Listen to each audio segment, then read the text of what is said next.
Mackenzie Peterson. I was an FFA student in high school. For those of you who don't know what FFA is, FFA stands for Future Farmers of America. This is a student-led organization where students, elementary all the way through high school, raise animals and compete in competitions, or as we call them, show week. FFA students fight for a spot in auction, which is the pinnacle of success for the students. Last year at the Houston Livestock Show and Rodeo, auction for animals shown by FFA students reached a total of $9.7 million awarded to junior exhibitors. You can find this information at rodeohouston.com. This probably sounds like a lot of money to you, and it is. However, this is coming from the top of the shows. Smaller shows such as Humble Livestock Show and Rodeo don't get as much at auction. Not to mention, in all shows, big and small, the students are paying for their animals completely by themselves.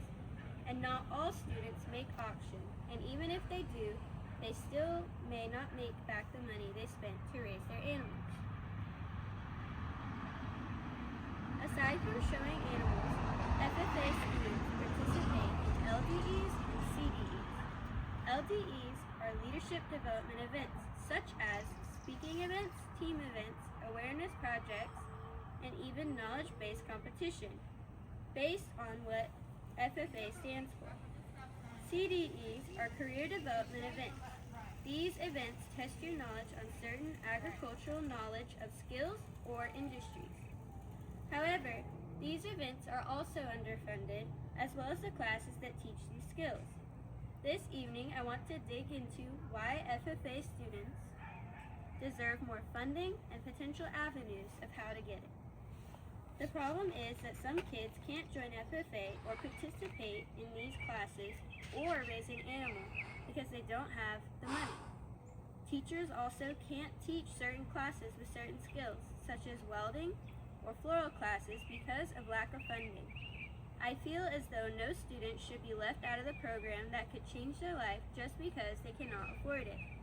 I would like to discuss these issues and how we can fix them utilizing things such as federal funding, sponsorships, and applying to get help. As discussed above, the problem we are facing is low funding or no funding at all. Some schools even have to shut down the program due to this issue. As said in the National Association of Agricultural Editors, 98 schools terminated their agricultural education programs that year due to low enrollment, lack of funding, lack of teachers, or some combination of the three. This means students are struggling to be in a program that teaches them important life skills, and teachers are struggling to keep it alive. Speaking on the topic of keeping it alive, how many of you did not know that FFA existed?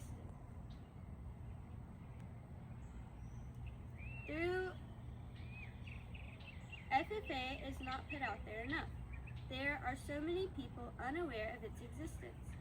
This is only one cause of FFA not getting what it needs. Another cause is not enough federal funding. The government gives money to schools, and the schools decide what to do with it. According to the Kingwood Park High School website, Kingwood Park FFA is a student-led organization that bases its program on agricultural education. Even though it is student-led, why should it get any less funding than sports programs? The last cause that I will be discussing is that agricultural teachers are unaware of programs that give grants such as competitive grants, capacity grants, and non-competitive grants. You can find this information on the nifa.usda.government and types of federal assistance. Teachers are unaware of these grants that would really help their programs and their students. While that is a lot of problems, there are solutions and things that we can implement to help change these issues. For example, on a large scale, we could petition for federal funding to go to schools specifically for agricultural programs. This way, the funding goes towards agricultural classes specifically, so it can't be tossed aside and eventually have to be shut down.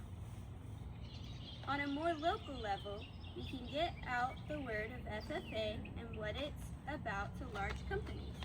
If we can get large companies to donate to the program, it would benefit them and the FFA program. The companies can use it as a tax write-off, while FFA is given some much needed help and funding and recognition. Another avenue of solution is to educate agricultural teachers on ways to get funding and make it known the types of grants available. Also on how to receive them and apply for them. 383 grants were awarded as said by the IOLAFFA.com. The last solution I have is a solution to make a way for kids in low-income families to apply for a grant or scholarship to be an FFA and raise an animal of choice. This is something agricultural teachers and the school's website creator can make. It can be a program just like how you apply to get free lunch. So in conclusion, although funding for FFA students is a problem, I believe with the solutions above of more acknowledgement, awareness, grants, and avenues of financial help, this problem can be solved and all students who wish to join these classes or raise animals can join FFA. In turn, they can learn life skills the FFA program has to offer, and the program can continue to thrive as well as more students participate in shows, classes, and the program itself. Thank you for joining me, and does anyone have any questions on the speech I have just given? Great, well thank you for joining me this evening. I appreciate